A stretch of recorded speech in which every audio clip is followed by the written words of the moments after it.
Telangana fire brand అందరి అభిమాన నేత రేవంత్ రెడ్డి సీఎం కాబోతున్నారు. అయితే రేవంత్ రెడ్డి సీఎం అవుతున్నారని తెలియంగానే ప్రజలందరూ హర్షాతిరేకలు వ్యక్తం చేస్తున్నారు. ప్రధానంగా చూసుకున్నట్టయితే ప్రజలు చాలా ఆనందంతో సంబరాలు చేసుకుంటున్నారు. ఇటు గాంధీ భవన్ నుంచి కూడా రేవంత్ ఇంటి వరకు కూడా అందరూ ఆనందంతో చిందులు వేస్తున్నారు. అయితే మనతో పాటు ఇప్పుడైతే రేవంత్ ప్రియ శిష్యుడు ఆదిలాబాద్ రాష్ట్ర నాయకులు కంది శ్రీనివాస్ రెడ్డి గారు ఉన్నారు. వారితో మాట్లాడతాం. సార్ నమస్తే. సార్ నమస్తే సార్, మీ గురువు, మీరు ఎంతగానో అభిమానించే నాయకులు సీఎం కాబోతున్నారు. మీరు ఎలా ఫీల్ అవుతున్నారు సార్? ఒక విధంగా ఇది ఒక చెప్పలేని, మాటల్లో చెప్పలేనటువంటి అనుభూతి. నాకు రాజకీయంగా నాతో ఓనమాలు దిద్దించి నాకు రాజకీయ ఓనమాలు నేర్పించినటువంటి ఒక గురుతుల్యుడు, నాకు అత్యంత అభిమానమైన నాయకుడు, ఒక విధంగా రాజకీయ పునర్జన్మనిచ్చినటువంటి వ్యక్తి రేవంత్ రెడ్డి అన్న. తనతో అంత అత్యంత దగ్గరగా పనిచేసేటువంటి అవకాశం నాకు దక్కింది కాంగ్రెస్ పార్టీలో. నా అట్లాంటి ఒక మహోన్నతమైనటువంటి వ్యక్తిత్వం కలిగినటువంటి వ్యక్తి తెలంగాణ రాష్ట్రానికి రెండవ ముఖ్యమంత్రి కావడం ఇది గొప్ప అనుభూతి. నిజంగా నా జీవితంలో ఒక సువర్ణ అక్షరాలతో లిఖించదగినటువంటి ఒక మూమెంట్, ఒక క్షణాలు. ఉద్విగ్నంగా ఉంది చాలా. సార్, అలాగే చూసుకుంటే రేవంత్ రెడ్డి గారు మీకు మధ్య ఉన్న అనుబంధం ఎలా? నేను రాజకీయాలలో చేరిన తర్వాత కంది శ్రీనివాస్ రెడ్డి అనేటువంటి వ్యక్తి ఆదిలాబాద్ జిల్లా కాంగ్రెస్కి అవసరం.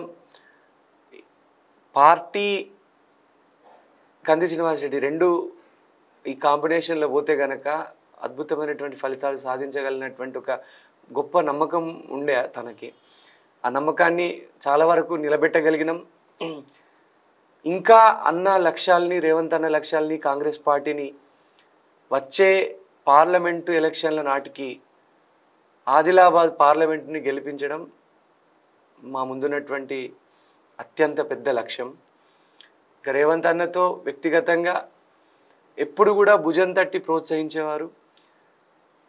ఎలా చేయాలి, ఇంకా ఎలా బాగా ఇంప్రూవ్ కావాలి, పార్టీని ఇంకా 6 గ్యారంటీల్ని కానీ పార్టీని ఇంకా ప్రజల్లోకి బలంగా ఎట్లా తీసుకుపోవాలని ఎప్పటికప్పుడు సూచనలు చేసేవారు. వారి ఉపన్యాసాలతోని, వారి స్పీచ్లతోని కూడా నేను బాగా ఇన్స్పైర్ అయిన, స్ఫూర్తి పొందిన. నిజంగా ఆయనతో పనిచేయడం నిజంగా నా అదృష్టం. సార్, చూసుకున్నట్టయితే రేవంత్ రెడ్డి గారు మీ గురువు అని చెప్పి మీరు చాలా సందర్భాల్లో చెప్పడం జరిగింది. ఆయన దగ్గర నుంచి మీకు బాగా ఇన్స్పిరేషన్ కలిగించింది ఏంటి సార్? ఒకటేంటే అండి, రేవంత్ రెడ్డి గారు 25 సంవత్సరాలు కూడా ప్రతిపక్షంలోనే ఉండి పోరాడిండ్రు. ఎప్పుడు కూడా అధికారంలో లేరు. ఆయన్ని ముప్పు తిప్పలు పెట్టినంతగా ఇంకా ఎవరు ఆ స్థాయిలో వివక్షకు గురి కాలేదేమో.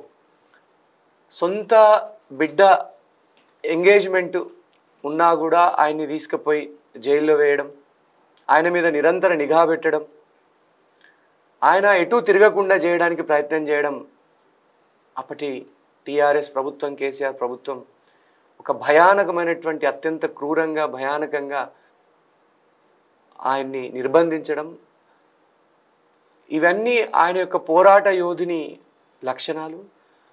ఆ పోరాట యోధుని లక్షణాలతోనే నిరంతరం ఆయన ప్రజలలో ఆయన పట్టు నిలుపుకున్నారు. ఈరోజు 25 సంవత్సరాల పోరాటం తర్వాత ముఖ్యమంత్రిగా రావడం అది అందరికీ సాధ్యం కాదు. ఆయన ఎప్పుడు కూడా అధికార పార్టీలో ఉండలేదు. నిరంతరం ప్రజలతోనే ఉన్నాడు, ప్రజల కోసమే కొట్లాడిండు. అన్యాయంగా ఆయన మీద అక్రమ కేసులు పెట్టి జైల్లో పెట్టినా కూడా ఎక్కడ ఆత్మస్థైర్యం కోల్పోకుండా నిరంతరం ప్రజల పక్షం నిలబడ్డటువంటి యోధుడు. నిజంగా ఆయన కారణజన్ముడు. అంటే ఒక కారణం కోసం పుట్టినటువంటి వాళ్ళంతా కూడా కొన్ని ఏండ్ల తరబడి పోరాటం చేసి ఈ స్థాయి వరకు రావడం అంటే, ఆయనతో పనిచేయడం నిజంగా నా అదృష్టం. నేను ఈ తక్కువ కాలంలో ఆయన దగ్గర నుంచి చాలా విషయాలు స్ఫూర్తి పొందినా, నేర్చుకున్నాను. సార్, ఇక ఆదిలాబాద్లో రేవంత్ రెడ్డి గారు ఎలాగో సీఎం అవుతున్నారు, కాంగ్రెస్ ప్రభుత్వం వచ్చింది, మరి ఆదిలాబాద్లో ఎటువంటి అభివృద్ధి జరిగింది అంటారు? ఎప్పుడు అనేవాడు సీను, నన్ను ప్రేమగా సీను అంటాడు, కంది అంటాడు నన్ను. సీను, ఆదిలాబాద్ వెనుకబడ్డ ప్రాంతం కాదు, వెనుక పడేయబడ్డ ప్రాంతం.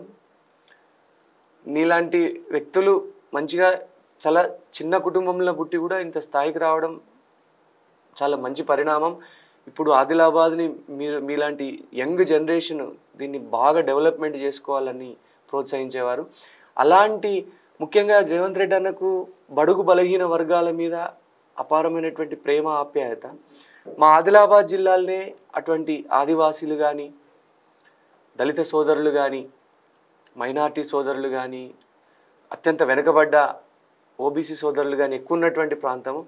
ఈ ప్రాంతం రేవంత్ రెడ్డి అన్న లాంటి ఒక బడుగు బలహీన వర్గాల పక్షపాతి ముఖ్యమంత్రి అయితే గనక మా కలలు నెరవేరుతాయని అనుకున్నాం. అటువంటి వ్యక్తి ముఖ్యమంత్రి అయినరు. తప్పకుండా మా ఆదిలాబాద్ జిల్లాని రేవంత్ రెడ్డి అన్న అభివృద్ధి చేస్తారన్నటువంటి అపారమైనటువంటి విశ్వాసం ఉంది. ఆదిలాబాద్ బహిరంగ సభకి వచ్చినప్పుడు కూడా ఆయన ఎంత ప్రేమగా అంటే, ఆయన పుట్టినరోజు నాడే ఆదిలాబాద్ బహిరంగ సభని ఆయన పెట్టుకోవడం జరిగింది.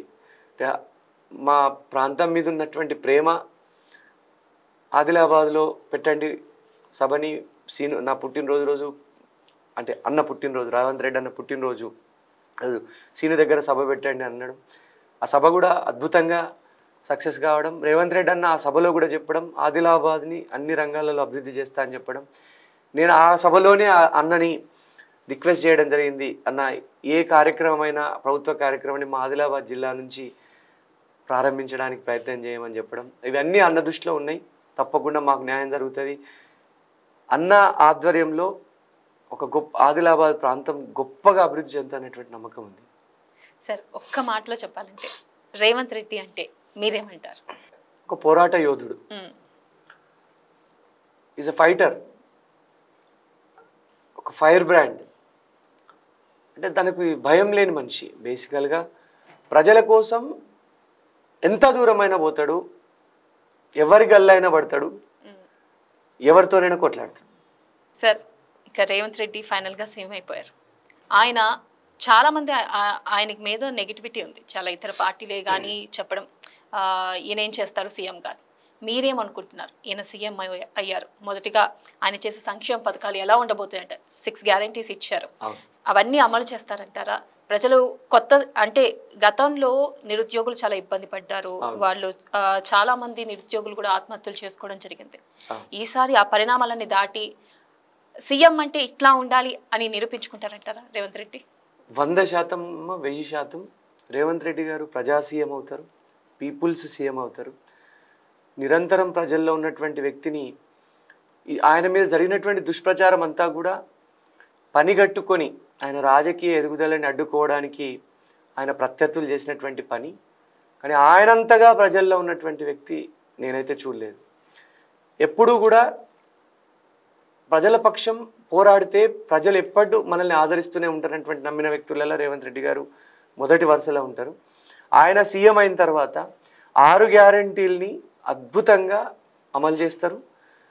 బడుగు బలహీన వర్గాల కోసం కాంగ్రెస్ పార్టీ ఇచ్చినటువంటి ఇండ్లు కట్టియడం కానీ, రేషన్ కార్డుల సమస్య కానీ, పింఛన్లు ఇవ్వడం కానీ, మహిళలకి 2500 ప్రతి నెల ఇవ్వడం కానీ, రైతు బంధు ఇవ్వడం కానీ, రుణమాఫీ కానీ, ఇవన్నీ కూడా ఆయన నెరవేరుస్తారు. సోనియా గాంధీ గారి, రాహుల్ గాంధీ గారి, మల్లికార్జున్ ఖర్గే గారి ఆశీర్వాదంతో రేవంత్ రెడ్డి అన్న తెలంగాణకి అద్భుతమైనటువంటి సుపరిపాలన అందించినటువంటి వ్యక్తిగా చరిత్రలో సువర్ణాక్షరాలతో లిఖించబడేటువంటి వ్యక్తి రేవంత్ రెడ్డి గారు. అందులో ఎటువంటి అనుమానం లేదు.